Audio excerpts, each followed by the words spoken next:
Boa noite, mais uma vez bem-vindos ao Rompendo Limites, quarta-feira. E têm surgido bastantes perguntas que todos nós já conhecemos, que o apóstolo já tem ouvido falar, que as pessoas fazem perguntas, o Cristiano também, suponho que também tenham feito essas perguntas, e são perguntas que surgem, que são repetitivas. E recebemos aqui uma pergunta da nossa amiga Sara Emanuela. Olá Sara, tudo bem? Um beijinho de minha parte, conhecemos pessoalmente. Como tu sabes, é a nossa grande amiga Sara. É, foi batizada ainda este mês por ti, quase que se ia afogando. E ela faz a seguinte pergunta: se Deus criou as pessoas com amor, porque algumas nascem com deficiência? É verdade, Sara, mas por isso é que está aqui o apóstolo para responder isso. Sim, é uma boa pergunta. Beijinho para ti, Sara. Deus criou, quando criou o ser humano, criou de uma forma perfeita, não é? Criou Adão e Eva, nasceram perfeitos.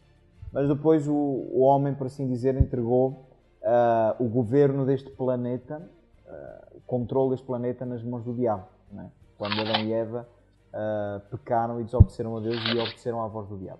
Entregaram o planeta Terra nas mãos de Satanás. Então, aquilo que acontece na Terra não é controlado por Deus.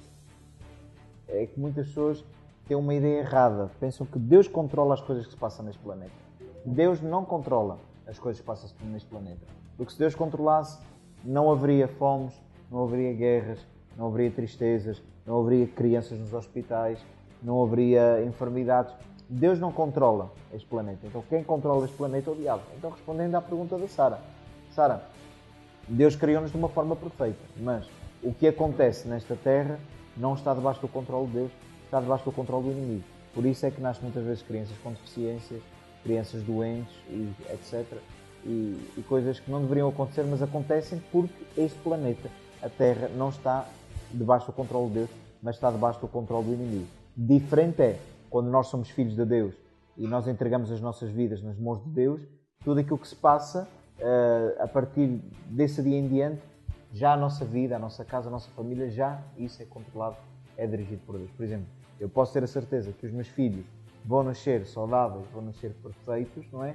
Porque eu sou filho de Deus, tenho uma aliança com Deus e então Deus controla a minha vida, assim como controla o meu futuro, os meus filhos, a minha família, Deus aí controla. Agora, sobre todo o mundo, sobre o mundo de uma forma geral, não é Deus que controla. Por isso, como este planeta está nas mãos do inimigo, muitas vezes acontece e nasce crianças com problemas graves e tudo isso. Por exemplo, também podemos ver que é uma consequência muitas vezes dos homens que fazem aqui na Terra. Por exemplo, quando houve aquele ataque dos Estados Unidos, da bomba atómica sobre Nagasaki, foi? Ainda hoje nascem nessas terras crianças com deficiência com efeito ainda da bomba nuclear que foi lá lançada. Então, também vemos o caso de Chernobyl, na Ucrânia, não é? Que quando explodiu aquela grande central nuclear, ainda por um raio de vários e milhares de quilómetros em toda a Europa, nasceram com crianças com deficiência. Tudo isso também por uma consequência dos homens. Então, volto a repetir, se o planeta estivesse controlado por Deus, nada disso acontecia. Mas como não está, está nas mãos do diabo e está nas mãos dos homens, infelizmente acontecem essas coisas. Sim, é verdade. E tocando no assunto, não estamos aqui a falar se somos contra ou a favor, mas lembrei-me agora em questão do aborto, um exemplo, se Deus é a favor ou não, o que é certo é que quem toma a opção é a pessoa, é o ser humano. Sim, o aborto já é outro tema a abordar, não é? Poderemos falar. Deus é totalmente contra isso, não é? Porquê? Porque Deus fala em Jeremias: antes que tu nascesse, antes que eu te formasse no ventre da tua mãe, eu já te conhecia e já te designei para seres profeta às nações. Imagina, a criança ainda não tem forma sequer, não é? Nas primeiras semanas, não é? Eu lembro quando fui ver a primeira ecografia do meu filho mais velho. Não me lembro, acho que a minha esposa estava grávida de um mês e pouco, mês e meio, não lembro muito bem. E o médico ali com aquela maquinazinha, com o gel, disse: o bebê é este aqui, está a ver?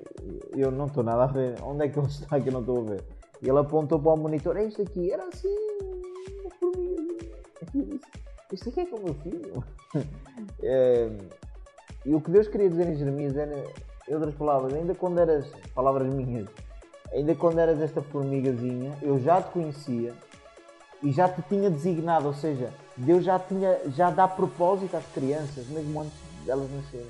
Elas ainda não têm formas, não têm pernas, não têm braços, ainda não têm forma, mas Deus já lhes deu um propósito. E muitas vezes os seres humanos interrompem propósitos que Deus estabeleceu para essas coisas.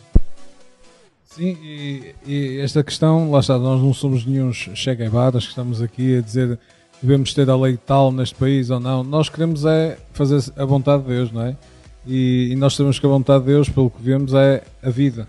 Deus sempre é a favor da vida, nunca da morte. Se Deus é a favor sempre da luz, nunca das trevas. E só? Tem mais perguntas aí? Solta aí, Dani. Temos aqui a nossa equipa de sempre connosco. Nossa Dream Team. Voltaste.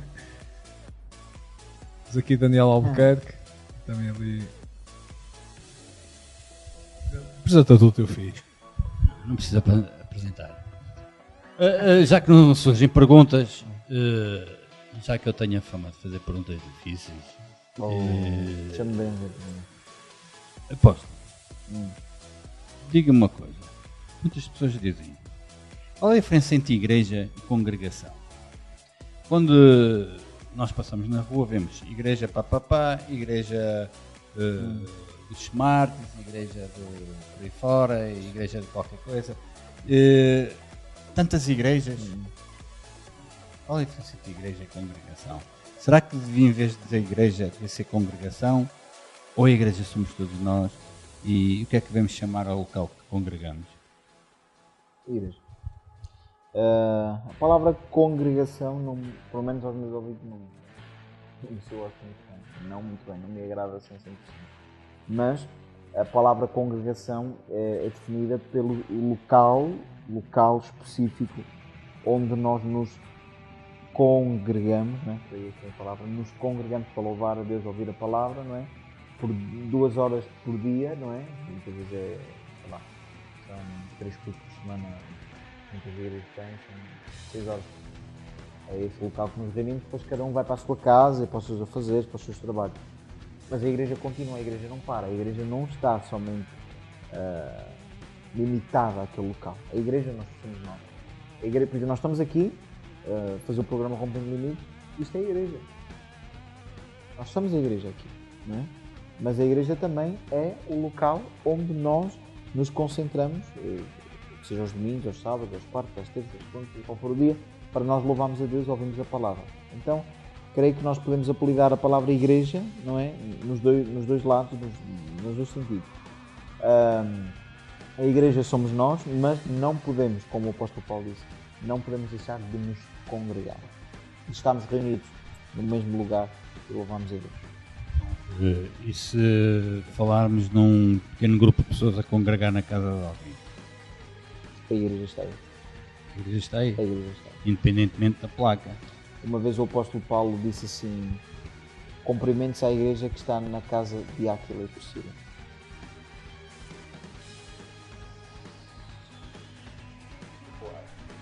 Estive a fazer um estudo. Priscila era uma mulher. Sim. E Juna Juna. também era uma mulher. Não sei, pá. Sabes? É que Paulo fala precisamente. Lídia, falava Lídia. Lídia. E o que é que são essas pessoas? Como é que são? Como mulheres, são o quê? Colaboradores do reino. Colaboradores do reino, o que é que queres dizer com isso? Quer dizer que são pessoas, são peças fundamentais, foram peças fundamentais naquela época. E pregam a palavra? Não sei, não posso dizer com base a 100% pregar a palavra, mas eu creio que sim. Acho que sim, não é? Eu creio que sim. Pronto. Estou-me a lembrar de uma pergunta do programa Sim, da semana passada. é o calculo. Mas pronto. Temos mais uma pergunta agora de Daniel Albuquerque. Isto não é estranho. Um abraço para o nosso amigo Daniel Albuquerque. Diz aqui: boa noite, sabemos que o homicídio é um pecado de sangue. Se Deus perdoa, no caso da pessoa se arrepender, neste caso também há perdão? Sim, se a pessoa se arrepender foi pelo homicídio, Deus perdoa. O único pecado que é imperdoável é blasfemar contra o Espírito Santo. Jesus deixou isso bem claro agora. Qualquer tipo de pecado, sim, pode ser perdoado por Deus, desde que a pessoa se arrependa. Eu conheço pastores que, por exemplo, um pastor que está em Espanha que ele cometeu um homicídio. Matou uma pessoa e matou logo a sogra. Não nos faltava vontade. Não digo nada. Paulo. Não, por acaso não, tenho uma sogra abençoada. É uma brincadeira. Eu sei, que é uma brincadeira, vontade não te falta. Agora é o seguinte, estamos a puxar um tema falado na semana passada, no perdão, e em que eu falei também. Quer-se dizer, eu posso cometer certos crimes hediondos para o ser humano, ou então, até podemos falar em pecados que para a Igreja não deixam de ser pecados, porque tanto envenena o balde, uma gota, como o frasco inteiro. Não é? Mas Deus é tão misericordioso que eu posso usar da misericórdia de Deus constantemente e pedir perdão. Quer dizer, eu sendo inteligente e não sendo eu estúpido e feito à imagem e semelhança de Deus, cometo algo que sei que está errado na minha consciência. Mas sabes que Deus te perdoa. Pode perdoar. Que sei que Deus me perdoa. E eu acho uma coisa. Nós seremos todos congregação, andar perguntando, hipócritas. Isso foi uma coisa que eu falei semana Exatamente. passada. Uma coisa é pedir perdão, outra coisa é arrependimento. Será que eu estou arrependido? Tipo de casa a um bocado. Depende se tu olhas e dizes assim, não, realmente eu fiz mal, errei e não vou voltar a fazer. Agora dizer Porque assim, pensar também pode-se pecar no pensamento. claro. Mas sabes porque é que as pessoas têm aquele sentimento automático de pedir perdão a Deus? Porque a consciência pesa.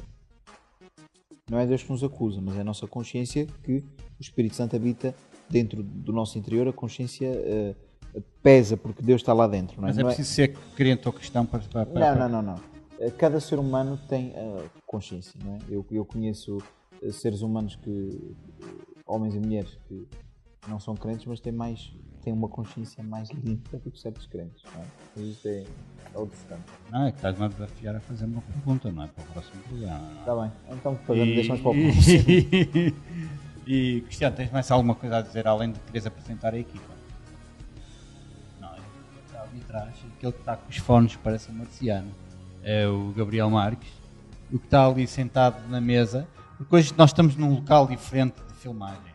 Estamos em casa de alguém que tem um posto alto na igreja, que é apóstolo, e não posso dizer nome, é assim. E estamos aqui, está a ser interessante, porque os programas Rompendo Limites estão a tomar outra direção e suponho que a direção que possa tomar é de surpresa total para aqueles que a vejam. Uma boa noite e damos continuidade ao próximo programa de quinta-feira.